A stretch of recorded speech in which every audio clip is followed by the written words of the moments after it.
another day, another video. So today, pupunta tayo sa Silverwood Lake para mag-off-roading. But first, dumaan kami dito sa Winco para bumili ng snacks kasi walang mga stores doon. So you have to bring your own food. And dahil first time ko nga dito sa Winco, na-realize ko na mas mura pala siya kaysa sa Costco. And sabi ko sa asawa ko na dito na tayo mamimili from now on. Syempre kung saan mura, doon tayo, diba? So yun nga, nag-ikot-ikot kami dito. Kunti lang naman yung binili namin kasi nag-lunch na kami sa Taco Bell before kami mag-grocery. And na-amaze nga ako sa mga kapinili dito kasi sobrang daming variant. Talagang hindi ka na makakapili kung anong gusto. At tingnan nyo nga tong si Colette. Walang tigil ang pangungulit sa akin. Talagang lahat ipapaamoy niya sa akin. Lahat ng bean. So yun lang. Kunti lang naman yung pinamili namin. Tapos ito, ikakarga na nila to sa Ranger para makapag-start na din kami bumiyahe. And ito na nga, nag-start na kami bumiyahe. Papunta doon siguro mga 1.5 hours bago kami makarating sa Silverwood Lake. And wow!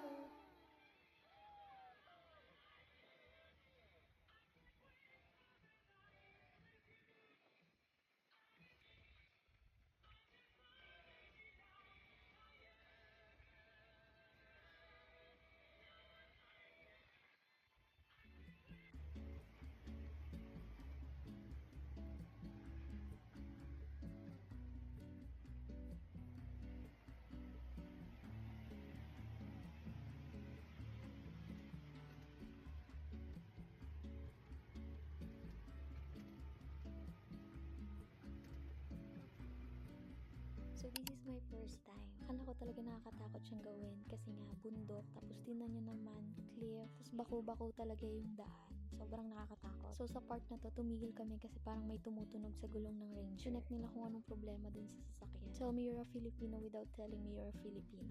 Nakapayong kahit hindi naman umuulan. So after nga niya, nagpatuloy na kami sa pagdadrive.